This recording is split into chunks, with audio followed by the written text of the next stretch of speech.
Okay, so eat the frog. I'm so pumped. I'm also going to show you guys today about the CCA planner. And yeah, this is just, I think it's super important. A lot of us are neurodivergent in here, but whether you are neurodivergent or you're not, I think there's this idea, especially when we're not operating with a whole lot of energy. There's this idea where we have to just like get started, right? We just get out of bed. We're already running late in our heads. We have no time for anything. I hear this all the time with breakfast. And for those of you who are in the challenge group, the most, I don't want to say pushback, but like the most roadblocks, I would say, with the meal plan that I've been posting in the challenge group has been for breakfast, because it seems like it's something that should take a lot of time, or like there's just a lot more time blindness in the morning. Who would agree with that? That even if you do technically have a few extra minutes in the morning, it never feels like you do. Like it just feels like you're behind the eight ball automatically, just waking up in the morning. Unless you have the luxury of like being able to lounge around, which I don't know many people do. So hopefully today I'm going to go over eat the frog, which is like one of my favorite things. You do not need to do this in a planner. I mean, I'm going to show you the CCA planner, but you do not need to use a planner for this. When I tell you, I've literally done this on a napkin before, because it's more about the stopping and just walking through it and delegating to yourself and just regrouping for the day. It's more about not loading your plate up too much in the morning. There's a lot more psychological aspect to it than having to have it written out perfectly. So let's get into it. Okay, so eat the frog is not, I didn't create this. My mentor taught me this. I don't know where the hell he got it from, but it's stuck with me for years. It's something that I have always taught you guys. And the concept is, imagine you have this plate of like delicious food, and it's your favorite food in the whole wide world. It's calorie free, it's carb free, it's high protein, it's everything we want it to be, but it tastes exactly like your favorite food. But the caveat here is that you also have to eat a nasty frog. Now, typically, human nature would be that we would eat the frog last. You would indulge in that wonderful plate of food, and then the frog, you'd be like, I get to him later. I don't want to think about him. He's nasty. And I mean, it's just a classic example of procrastination, right? And those of us who are neurodivergent are experts at putting off what we do not want to do. It doesn't mean that sometimes paralysis will have us just laying there not doing anything. But a lot of times, and tell me if you can relate, it's a lot easier to just like, we'll find every other busy work thing that we have to do to avoid doing the one thing. Because in our heads it's justified as, well, I'm still productive, I'm still doing something else I got to do, but really it's because you're putting off something else. And that something else you're putting off could be something that takes 2 minutes to do. But I call it the emotional load of it, is like it makes it feel like it's hours upon hours, or it's tons of effort. And it's just not what you want to do, so you put it off. Everybody does this, but those of us that have some dopamine dysregulation, some of us that are neurodivergent, we're going to be next level at it. Okay, so eat the frog is the idea that you eat the frog first. You pinpoint what on your plate is the frog, and that's what you get rid of first. Doesn't sound like too groundbreaking of a thought process, but the way we do it is different when you're thinking about it in terms of planning out your day.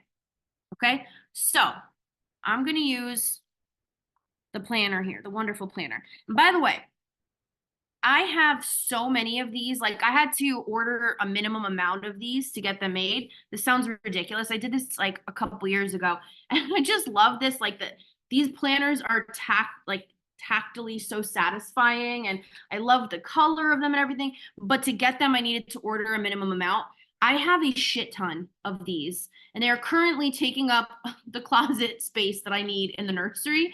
So I'm not charging for these. If you guys want one of these planners as clients only, I'm charging other people, but as clients, if you want one of these, it's just message me. I'll figure out how much shipping is. Just cover shipping, and then like tag me in a story or something when you get it, like a picture of it. And you can have it. But I love these things. They're great. And I'm going to use it. Oh, this is going to be backwards, isn't it, though? All right, I'm going to point and describe, okay? I never said I was flawless. So the idea is you first want to outline your appointments and things that you cannot futz around with. Doctor's appointments, when you got to go into work, meetings, just stuff that your time is claimed, right? You're going to you get up in the morning, you grab a piece of paper or a planner or whatever it is you're using, a napkin, like I said, and the first step is going to be to map out what it is you got to do that day, like you are booked already for. Okay. And here we have a little spot for our appointment times. It's really bugging me out that it's reversed and mirrored. So we have our little appointment time list here. You're gonna list out the time from this time to this time. Here's what I'm doing. Okay. Then you list out, this is my favorite category. And everybody loads themselves up with this. We love a to-do list. It's the paradox of neurodivergency, especially, is we love a list, we love structure, but it like evades us at the same time. So the goal, if you notice, I don't have a whole lot of space here, but this is going to be where you list what I call must-dos. This is stuff that needs to be done today. A project that's due at work, a paper that's due at school. You got to pay the mortgage. It's the last day before shit goes crazy. Like, got to pay your car, like whatever it is. It's like stuff that's absolutely like you have to do it today. If you don't do it today, there will be a consequence. This is not the category for it would be like it's important to do. We have lots of stuff like that that's just on our reoccurring to-do list, right? And we get into the whole, like, I'm going to be productive, I'm going to do everything. And then we get paralyzed or we put everything off. That's not what we want. We want to take 5 minutes in the beginning of the day and really think of the bare minimum of appointments that are due, like we have to be there for, and then things that must be done. When you think of it this way, is there really like a whole hell of a lot that is like so inflexible, it must be done today? Like, I mean, taking your meds, picking up your kids from school, dropping them off, that's still part of the whole appointments, right? So if you really think about it, there's not this whole long laundry list typically of stuff that's like, I'm going to lose my job or the house is going to burn down if I don't do it today. And that's what I want you to really keep in mind, because we have all the greatest intentions of being super productive and being on top of things. But one, we're typically not writing it down. Or if we do, it's like at midnight on a random manic night when we can't sleep, and then we never look at the list again, right? But we're not every day, we're not sitting there rewriting our to-do list. We're just walking around with this list of inadequacy in our brains, like, oh my God, I have so much to do. Stress messes us up. And again, your house isn't going to burn down, you're not going to lose your job if you don't do every single thing on that list. So taking the 5 minutes in the morning to really evaluate, what do I have to be booked for? What do I have to do without, like, that would have consequence if I didn't? It should not be a lot of things. I mean, if you're an outlier and you got like lots of really massively important stuff to do every day, whatever, but you get what I'm saying, right? Tell me in the chat if you catch my drift. You ever load yourself up with shit that's important, but it's not like cataclysmic if you don't do it that day? Like no one's gonna keel over if you don't? We want to keep that in perspective so that we just keep our bare minimums there. That's probably the most important thing of this whole spiel that I'm going over. Okay. So again, we got appointments and times. We got must do's, like the world will end if I don't do this today, which again should not be a lot. And then here's where you can put, or I'm saying here, for those of you who had joined, like I know Katrina, you're joining us after. If this planner is not necessary, you could do this on loose leaf, right? But the idea is you got your times that you're booked, your must-dos, and then lastly, your like-to-dos. Your like-to-dos. If you notice, they're not that big of it's not too many spaces, right? Because I don't want you, again, keeping with the theme, the goal is not to list out every single thing that you would like to do. We have a lot of shit to do, right? The goal is to pick a couple things that if you did them today, you'd feel really great about where you're at. You'd feel really like productive. It would be very helpful in some way. So we have our appointments and booking. I'm going to keep repeating, right? Appointments and bookings, must do's, like to do's. Those are your three categories here. I'm sorry, I've had like these weird hiccups all day. I just want it to go away. But those three categories are super important. You do not want to load up your like to do's with a lot of stuff, but you want to think of maybe like up to 3, let's say. Now you look at your list of things that you have to do, and you want to pick out your frog.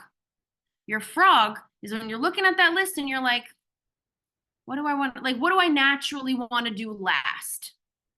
And that's the one you're going to tackle first. Now, if we're going based on the idea that we work off of dopamine is our motivation hormone. It's, bless you. I know you probably can't hear this back there, but Nick sneezed, so bless him. But if you're thinking about dopamine as your motivation hormone, that's going to be the thing that's keeping us wanting to do things that are perceived as good for us, right? The science behind, if you've ever heard, like if you make your bed in the morning, you tend to be more productive. I don't know if that's true or not, but I do know the concept behind it is that if you complete something early in the day, even something as minimal as making your bed, rather than just off to the races, get the day going, you're automatically going to be more productive because you're already starting your day completing something. And that momentum is going to be what follows. So by having your frog picked out, typically it's not going to take as long as you think it's going to take, right? Like, okay, let's say I put on this list on my must-dos. It's like the last day to return something to Amazon before the window closes and I lose money on something, right?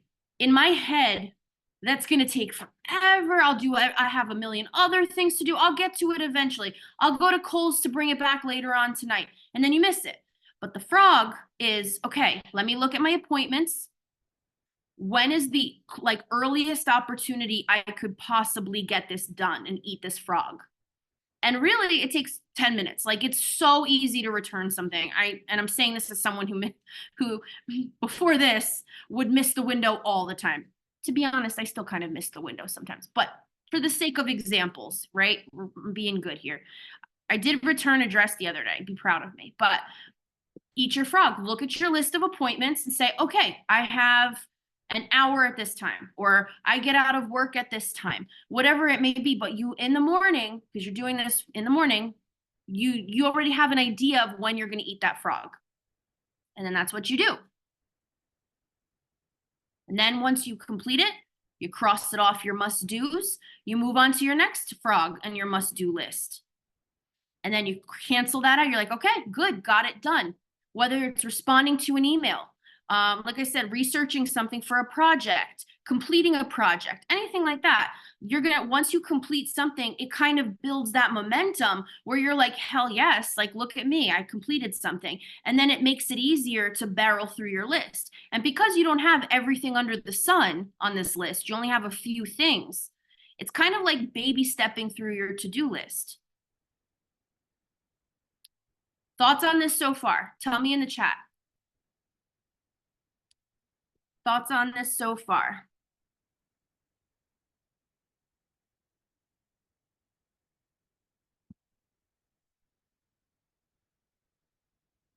Now, the idea of writing this all down and doing this in the morning, I call it like you're acting like a CEO, right? Like a CEO has a bunch of different things going on. And they don't go into the office and they're like, let me throw a dart at a dartboard and see what the hell I'm going to complete today. They sit and powwow with themselves in the morning and they see what their schedule is like, what they got to do. You're the CEO of your day, as cheesy as that is, I know. But like technically, you're the CEO of your brain, you're the CEO of your day. You are at the helm of that. You're the one that's delegating and prioritizing and all of that. And it can get a little fuzzy, especially if you're neurodivergent. So if you're just waking up and getting at it, you're going to be stressed, and stress affects our health. right? So if you take 5 minutes in the morning, you just look at your calendar, you look at your schedule, you say, what do I have to do today? List out a couple of things. What would I like to get done today? List out a couple of things. You have that in the morning. It's just, I cannot explain the difference in your day that you will have just kind of mentally downloading onto something else. So you're not just walking around with it all day feeling like you're behind. It just psychologically does something. I don't know.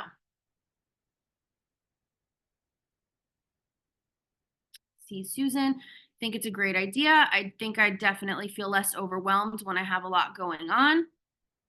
Absolutely. I struggle with tasks that can last forever, like laundry can go on forever, and I struggle to just get one load and feel accomplished, or cleaning out my inbox. I can spend hours fixated on going through my emails just because I told myself I was going to take a few minutes to delete some emails. That's the part that you want to baby step and break down what it is that you have to do. But the idea is, if you're doing this every day, you get to the end faster than the paralysis that happens when it's like, I have to schedule the whole big shebang all at once. That's the classic ADHD paralysis, is we're not making progress towards something because I'm going to get it all done at some point. And then you're just waiting on, like, I don't know, an opening in your schedule or some boundless energy that we struggle to have to get that done. It just kind of sets us up for failure. But by saying, I'm going to eat the frog every day, by picking a couple of tasks each day that you would like to get done and ones that, like, you have to get done, you start to see the consistent momentum towards that. And then things get completed, and then that makes it safer to continue doing it that way. It won't naturally feel like you're accomplishing a whole hell of a lot, but the consistency in doing it regularly, you'll be able to find comfort in the pattern of it. I use this analogy a lot, but we all live, a lot of times, I shouldn't say we all, a lot of times we live like we're trying to get to the bottom of the pile, the proverbial pile, right? Like, we're at a desk, we have a stack of stuff on our desk, and we're just trying to get through life, get through all of the stuff to get to the bottom of the pile, to get to this wonderful place where we're not going to have reoccurring things to do. There will always be laundry. There will always be messes to clean up. There will always be people to get back to. There will always be, people will constantly be putting stuff on our pile. Life will be putting stuff on our pile. If without stuff added to the pile, we dead. So I always say there is no bottom of the pile. The idea is to just find, like we have the idea that most of us, unless you like win the lottery or have a trust fund, in which case excellent, but like most of us will always have to pay rent or pay a mortgage. It's just the way it is, especially friggin' these days. So, but that's like a reoccurring debt we just understand exists. It's the same thing with life's tasks. It's a reoccurring debt every day we wake up. It's just, we're just chiseling away at it, not to get to a place of it not existing anymore, but just to keep up. Exactly, Becca. Even on vacation, there's a pile. There's always a reoccurring pile of shit we got to get through, right? Sometimes it's good stuff, sometimes it's not so good stuff. Sometimes it's boring, sometimes it's arduous, and sometimes it's great, but there's always a pile. If we can find a way to continue to keep ourselves on track, to not feel like we're behind because there's a pile, then you start to get comfortable with it. Like the idea of, we're not I'm upset I have to pay a mortgage because I wish I would win the lottery, or I was born with a trust fund, but such is life, like, I know every day we're working to pay the mortgage, unfortunately. So it's kind of the same thing. Having that little powwow for yourself in the morning is a way to just kind of recenter, to be like, okay, here's the pile, here's the chunk of the pile I'm trying to work on today, versus feeling like, oh shit, another day and the pile's still there, which can feel really defeating. So that's my favorite thing. And you know what? Some days your frog is going to be something maybe that's more emotional, right? Maybe you start putting in some goals for yourself. You start saying, well, today I have to make my appointment with my coach or with Michelle. Today I have to re-listen to that Zoom or watch that Zoom that I want. It doesn't always have to be something you're doing for like work or your house. It could be something that you want to keep yourself accountable to continue doing. You get to choose what your frog is. There is no right way. You have the whole day to decide what order you do your shit in. Or I gotta stop cursing randomly, but it's a New Jersey thing. And it's the nails, I think, too. I just feel very mob wife. But you get to decide the order in which you tackle these things.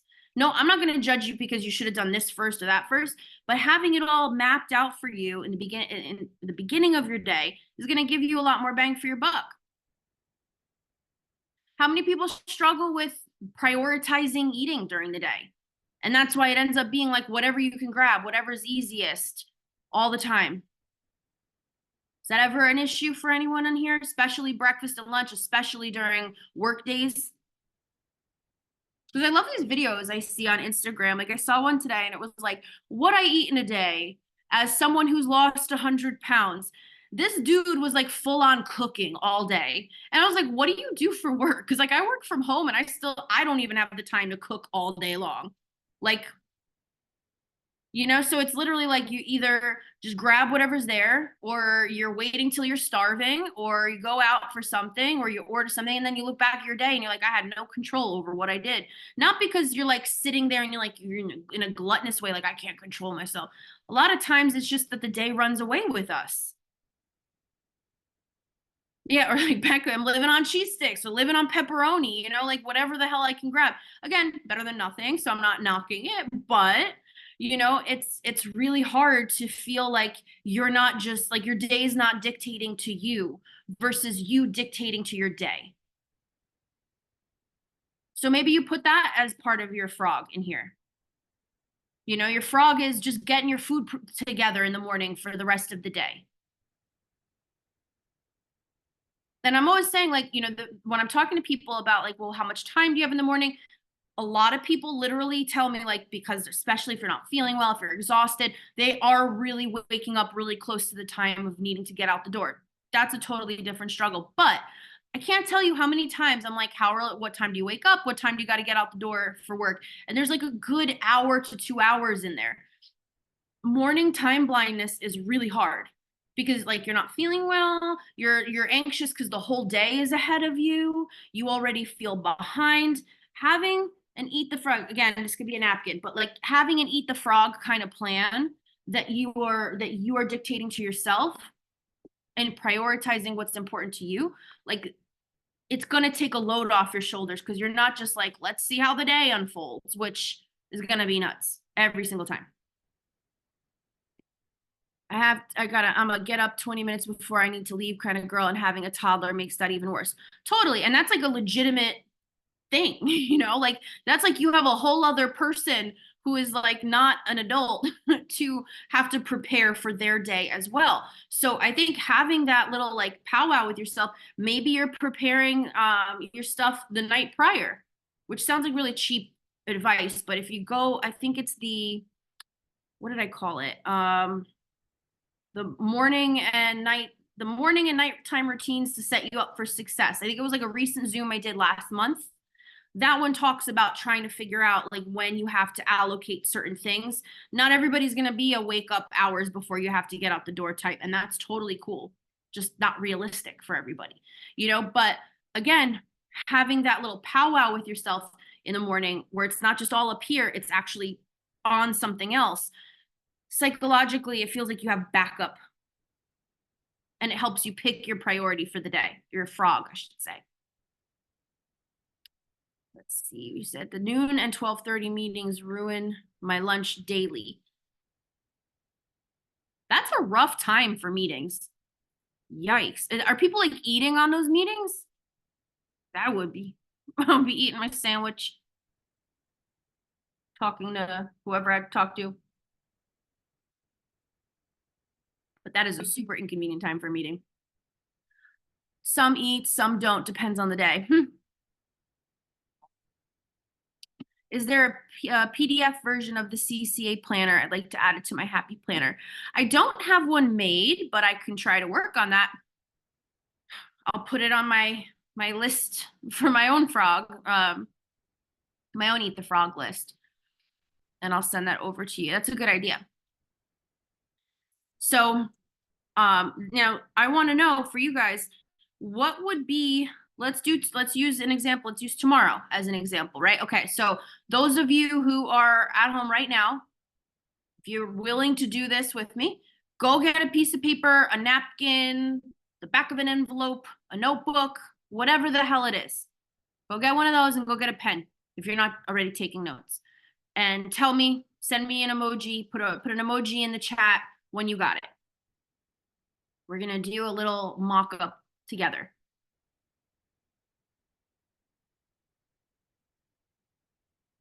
Napkin ready. Okay. Who else? You got your piece of paper, got it ready. We're gonna do this together. All right, we got Becca.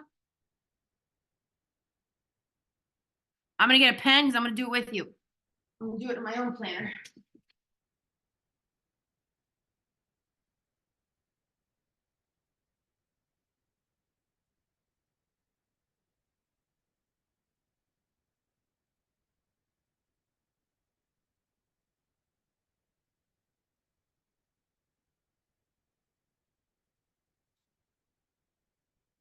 My mom just bought like all these pens for the baby shower that we just had, and I have a literal drawer full of pens. If not, I don't know if I could have found this, and like it'd not be a quest. But thanks, Mom.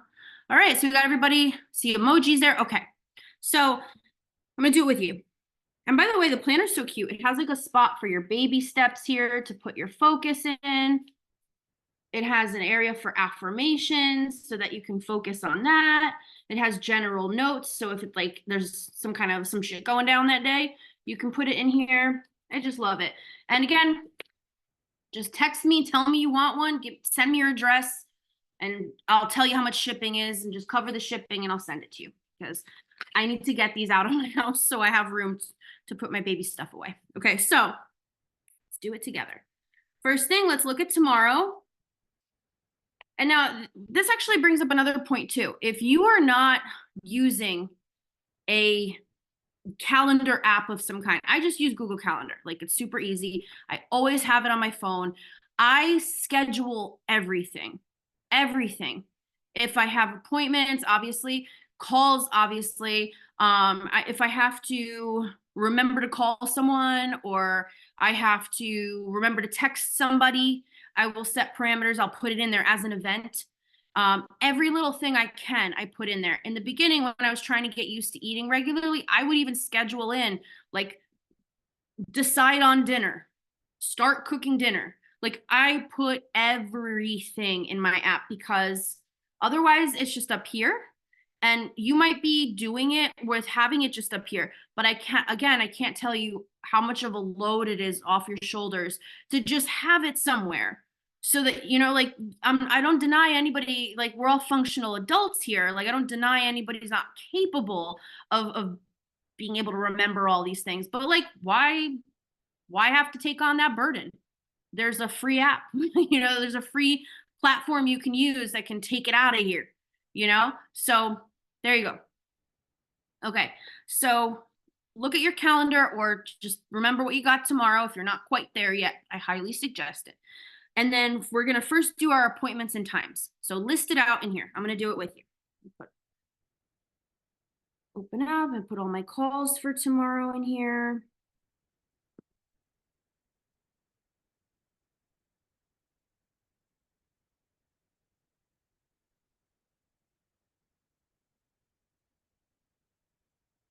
And we're going to put the name of the appointment and then from what time to what time.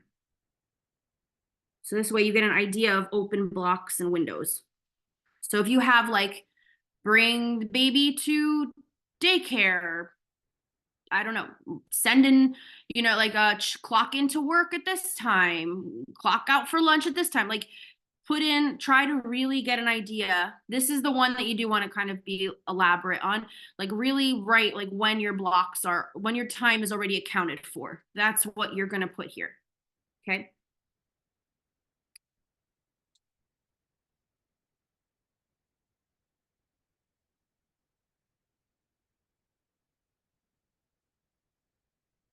This is the moment that we need music.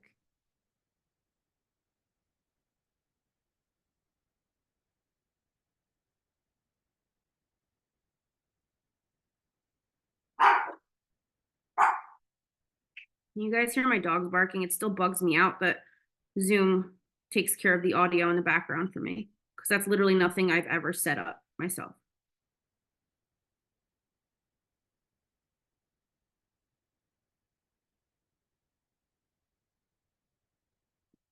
Okay, so I got all my appointments and all stuff all booked in here.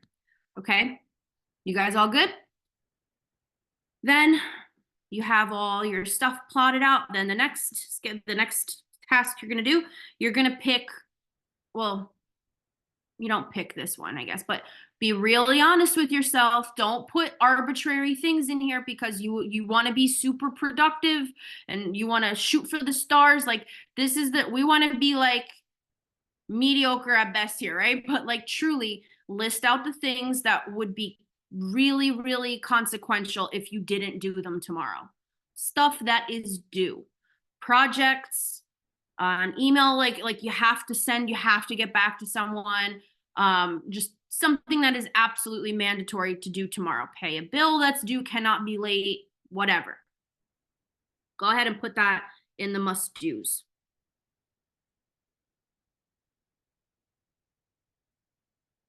I'm going to put in here work tasks that I have.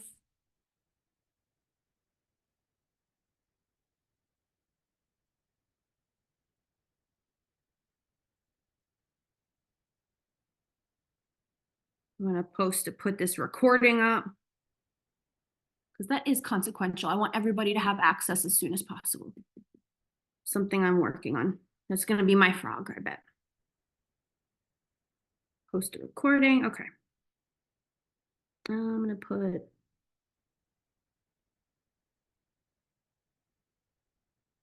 okay. All right, everybody got their list. They're maybe like, again, I don't want to say this that you have to cap it at a certain thing, but be really honest with yourself. Like stuff you must do. It should not be a whole hell of a lot. Like, but things that are the end of the world if you don't do them. Okay, and then now this category is where you do pick, only pick 2 to 3 things. Now, by the way, you don't have to stop once, like, I think this goes back to what Katrina was saying too, where if let's say you use this thing, which really helps build the momentum, let's say you get through all your stuff and you have time for the rest of the day and you're feeling really inspired. Well, pick more things you'd like to do and keep going. You don't have to stop, but it's giving you that minimum so that it doesn't feel like it's all or nothing. You know, where you feel like you've been busy all day and you've got nothing to show for it. It gives you that sense of getting through things. So by all means, you pick a couple of things. Like that's why you don't want this list to be forever long. You don't want to feel like you didn't accomplish things. So you want to pick just 2 to 3 things that you'd like to do that are realistic for you to do tomorrow so that you can get through them and you can feel empowered to either continue doing stuff or feel good to do more the next day, right? So pick 2 to 3 things you would like to do and put it in that list.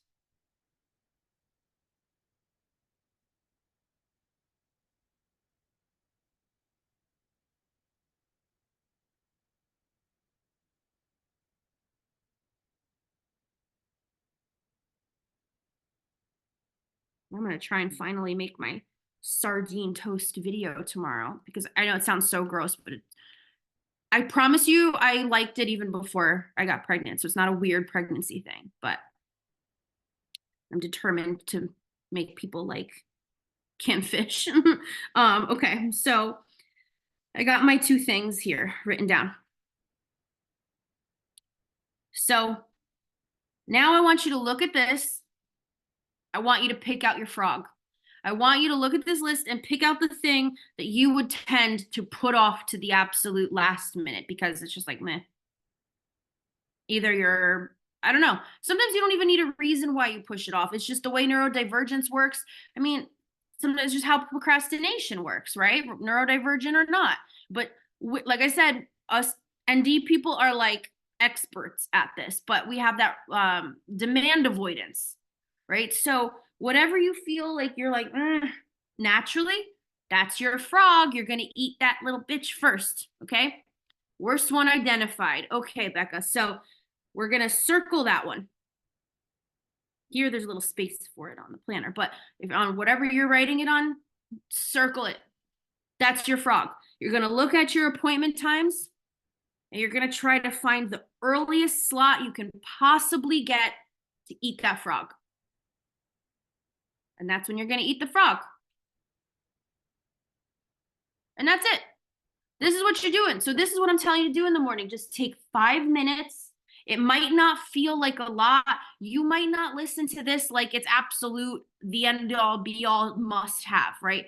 You might just, do something else tomorrow. But I guarantee you, you will feel less stressed just having this little mental download to kick off your day than just hitting the ground running. It just does something to make your day run smoother. I don't know. My frog is something I could have done this afternoon, but ignored and moved it to tomorrow morning. Beautiful. And like I said, a lot of times the frog isn't even necessarily the most time-consuming thing on our list. Sometimes it might be, but not always. So this is a shorter one today. I don't want to keep you guys here and be redundant and drill this home, but I hope that this was helpful.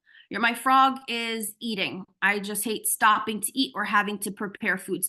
That's that time blindness, that dopamine feel, where it's like, if you took, like I said, in the meal plan, in the challenge group, the meal plan, the one that I've gotten the most text about is the breakfast, but really it's like some berries and cottage cheese or something, like it's not technically something that's going to take a lot of time to prepare. It's just by looking at it, it feels like you have to stop the momentum of the morning and do that. And it feels huge.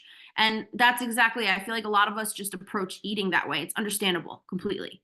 So I think if you start your day by focusing on eating and just throwing shit together and just getting it down your gullet and moving on, it's going to feel a lot easier to continue to do that throughout the day. Katrina, my frog is just a freaking phone call I've put off for months. I feel that. I hear that. I feel that. I love it. I think that's a great frog to go with. And hopefully it'll take you a few minutes and then you'll be done with it. And I promise you're going to feel so like, oh, I have the rest of my day now. What do I do with myself? And it's just a different feeling entirely. You just feel more together. So I hope that this was helpful. I would love to text with you more about this if you have a heart, you're figuring out how to make it more realistic for your life. If there was anything about today that, I hope no one feels dismissed or whatever. I would love to talk about how nuanced this can be, but this is the concept. And then again, text me if you want one of these and I will send you one, just cover shipping. Okay. So I hope you guys have a wonderful rest of your night this week. I actually really like kicking off the week with these Zooms. So I'm happy that you guys tuned in. I'm happy for anyone that's going to be listening to this recording. My commitment is to try and post this as early as I can tomorrow so that you guys have it for the week. Those of you who are in the summer challenge group, please don't hesitate to text me to let me know how to make it more applicable for your life if you need help. It's just probably going to take us a few weeks. That's why I made it kind of a longer challenge. It's going to take us a few weeks to get into the swing of things, but I'm really excited to see, everyone feeling like a lot more together on top of things. And yeah, just reach out, let me know. All right. Still my second trimester, so everything is an absolute lunacy. So take advantage of that. Okay. But I'm so happy that you loved it, Susan. Thanks for tuning in. Enjoy your night. I'll talk to you guys soon. Bye.